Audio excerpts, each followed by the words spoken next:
Friends welcome back to my channel. So friends आज तो मुझे खाइबी कौन देखो तो यहाँ है मंडा पिठा जोटा कि काली पिठा काली आमर एक्चुअली मंडा पिठा बनी तो सेटा काली खाया को इच्छा है तो ये सकाल सकाल उठिकी गाधे पाधे मंडा पिठा खिया हम तापर देखा कौन कराहब। तो एबे पापा भी स्कूल बाहर की जाउचंती तो मंडा आमर बसी काम पाखे काम हो गला स्टार्ट।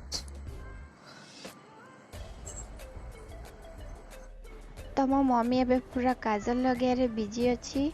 मु एबे आज बनेबी गोटे चटनी जोटा कि नड़िया और भृसंग पत्र आउ टिके तेंतुली कंचा लंका लुण पकेकी बनेबी गोटे बढ़िया टेस्टी चटनी। तो एबे नड़िया चटनी पूरा रेडी देखंतु। तो एबे चटनी पूरा कंप्लीट हैला परे हमर आज बनिबो चूना पक्का साग जोटा कि पोई आउ कखारु पत्र रे बनिबो आज साग।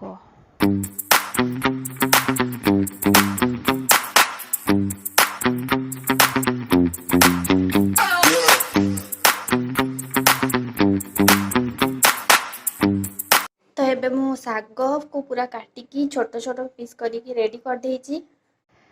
तो एबे कड़े रे मु तेल पके देइची। तेल पके सारिकी रसुण किसी छेचिकी पके देइची जोटा कि बहुत भल लागे रसुण। आउ एथिरे पड़िबो कखारु आउ जह्नी भी पड़े। जह्नी एबे आम पाखरे नाही तो सेइथि पई खाली कखारु रे काम चली जाइची। तो एटा भाजिला परे एथिरे से सागडा पड़िकी गोळा हबो। तो मु एबे लुण पकाइनी, मु लास्ट को लुण पकाए।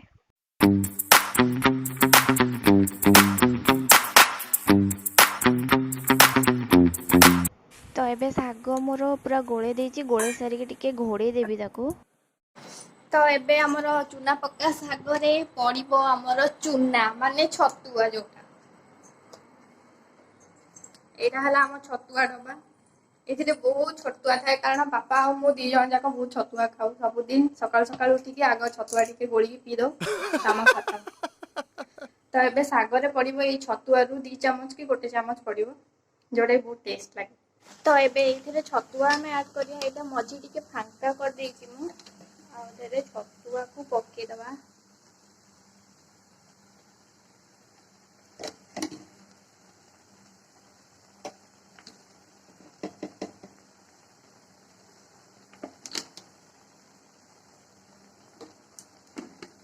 तो मु 1.5 चम्मच छतुआ एथिरे पके देइची। एबे एटा को पूरा गोळेकी तापर टिके पानी देकी सेडा घोड़े देबा।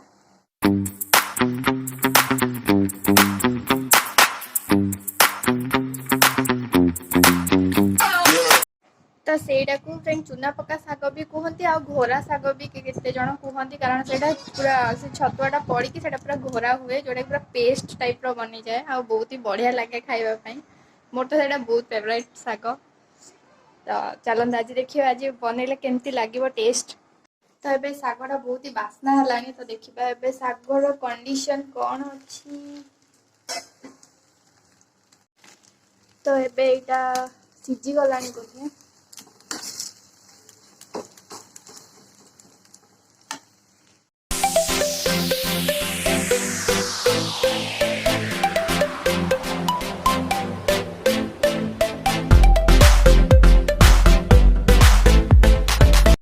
तो एबे मोर रोसई सरी गला। एबे मो साना भौणी रो फरमाइश टिके चल तो मु टिके सुंदरी बनेबी तो मजे टिके सुंदरी बनेबी मोर से स्क्रब करी दबो एमिति तो मु टिके आज सुंदरी हेबी।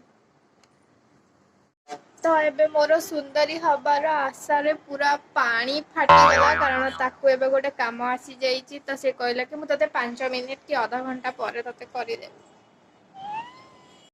तो एबे तारो काम फाइनल सरी गला आधा घंटे पर। तो मोर गरम पानी कर देइची। गरम पानी मुह धोइला परे से स्क्रब करबो।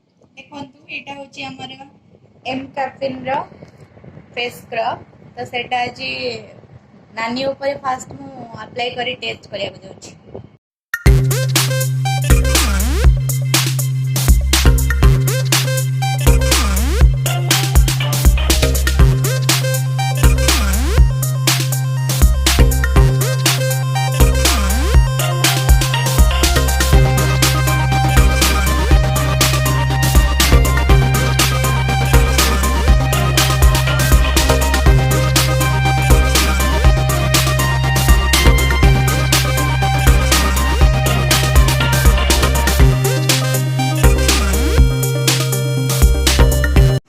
फ्रेंड्स देखो मैं एबे सुंदरी ହେଇକି ଆସିगली फेस वॉश करिकी।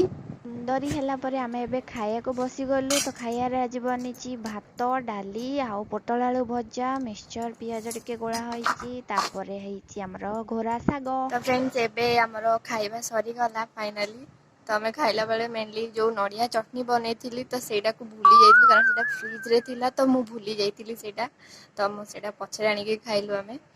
ତ ଶାଗ ବି ଭଲ ଲାଗୁଥିଲା, ଏତେ ଭଲ ଲାଗିଲାନି କ'ଣ ପାଇଁ କାରଣ ସେଥିରେ ଟିକେ ପୋଇ ପତ୍ର ଅଧିକା ହେଇଯାଇଥିଲା ବୋଧେ, ଫିର୍ ବି ଚଳିବ। ସୋ फ्रेंड्स जदि मो चैनल आपको भल लगुथिबो ताहले मो चैनल को सब्सक्राइब कर दियंतु, और लाइक करंतु, शेयर भी कर दियंतु। Thank you.